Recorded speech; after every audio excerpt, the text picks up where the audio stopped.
नमस्कार आदाब दोस्तों। तो चलिए आज हम फिर लाए हैं देश दुनिया की तमाम छोटी बड़ी ब्रेकिंग न्यूज। तो खबरों को स्टार्ट करने से पहले आपसे छोटी सी रिक्वेस्ट है दोस्तों, अगर चैनल पर नए हैं तो चैनल को सब्सक्राइब करें, नोटिफिकेशन को ऑन करिए और वीडियो को लाइक करें, अपने दोस्तों के साथ ज्यादा से ज्यादा शेयर करें। तो आज की सबसे पहली और बड़ी खबर में आपको आगामी लोकसभा चुनाव के मद्देनजर उत्तर प्रदेश में सभी राजनीतिक दलों ने अपनी कमर कस ली है। इसी क्रम में इन दिनों समाजवादी पार्टी के प्रमुख अखिलेश यादव अपने संगठन को मजबूत करने और कार्यकर्ताओं में जोश भरते नजर आ रहे हैं। आज शाहजहांपुर में लोक जागरण अभियान के तहत हो रहे समाजवादी पार्टी के 2 दिवसीय प्रशिक्षण शिविर में अखिलेश यादव शामिल हुए हैं। इस दौरान मीडिया से बात करते हुए सपा प्रमुख अखिलेश यादव ने समाजवादी पार्टी के महासचिव और पूर्व मंत्री आजम खान को सजा सुनाए जाने पर बीजेपी को निशाने पर लिया है। उनका कहना है कि आजम खान के साथ अन्याय हुआ है, सारी दुनिया जानती है कि उनके साथ नाइंसाफी हो रही। इसके साथ ही उन्होंने बीजेपी पर जातिवाद और भेदभाव फैलाने का आरोप लगाया है।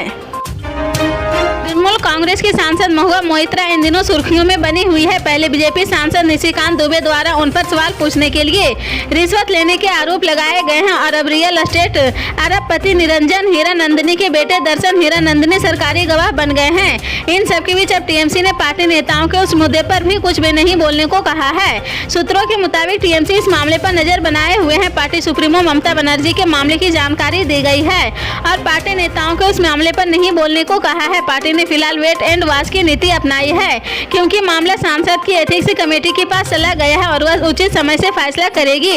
अब खुद के बचाव की जिम्मेदारी खुद महुआ मोइत्रा पर है। सूत्रों के मुताबिक टीएमसी अनुशासन समिति की दुर्गा पूजा के बाद इस मामले पर बैठक होने की संभावना है।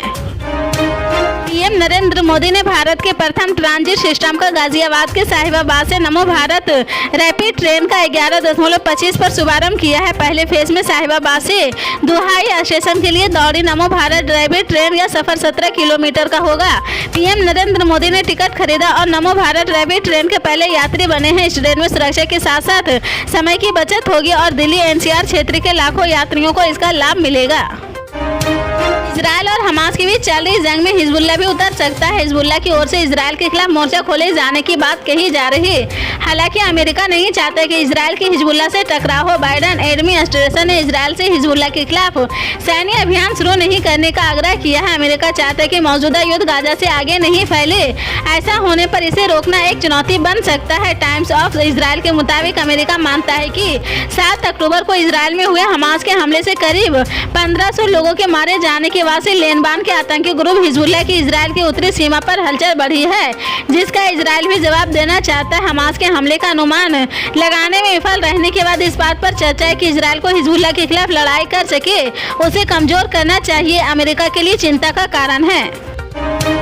आगामी विधानसभा चुनाव को लेकर जिला निर्वाचन कार्यालय तैयारियों में जुटा हुआ है। अंतिम मतदाता सूची का प्रकाशन 4 अक्टूबर को हो चुका है, लेकिन फिर भी इस मतदाता सूची में शामिल होने से वंचित रहे पात्र मतदाता आगामी 27 अक्टूबर 2023 के मतदाता सूची में अपना नाम जुड़वा सकते हैं। जिला निर्वाचन अधिकारी प्रकाश राज पुरोहित ने बताया कि विधानसभा चुनाव में 100% मतदान सुनिश्चित करने के लिए मतदाता जागरूकता अभियान के तहत विभिन्न कार्यक्रम का आयोजन किया जा रहा है।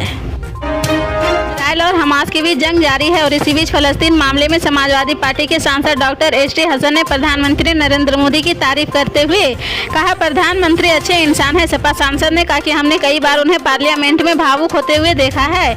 हमें उम्मीद है कि वह फलस्तीन को मानवीय मदद भी करेंगे और भारत इजराइल के जुल्म के खिलाफ खड़ा होंगे।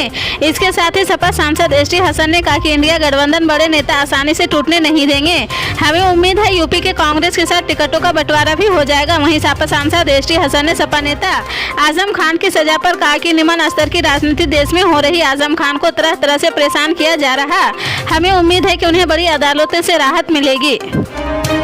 सुप्रीम कोर्ट ने शुक्रवार को आंध्र प्रदेश पुलिस से कहा कि वह कौशल विकास घोटाला मामले में याचिका पर फैसला आने तक फाइबर नेट मामले में टीडीपी प्रमुख एन चंद्रबाबू नायडू को गिरफ्तार न करे। जस्टिस अनिरुद्ध बोस और बेला एम त्रिवेदी की पीठ ने फाइबर नेट मामले में नायडू को अग्रिम जमानत को 9 नवंबर से सुनवाई के लिए सूचीबद्ध किया है। शीर्ष अदालत से आंध्र प्रदेश की पुलिस से कहा कि पूर्व में दी गई व्यवस्था को बरकरार रहने दे। बता दें कि पीठ 13 अक्टूबर को आंध्र प्रदेश पुलिस के बयान का जिक्र कर रही, जब उससे कहा गया कि पुलिस नायडू को हिरासत में ले लेगी। न्यायमूर्ति बोस ने कहा कि चूंकि आदेश एक अन्य याचिका पर सुरक्षित रखा गया है, इसलिए यह उचित होगा कि अदालत फैसला सुनाए जाने के बाद नायडू की तत्काल याचिका पर विचार करे। अपडेट जानने के लिए जुड़े रहे आप न्यूज के साथ।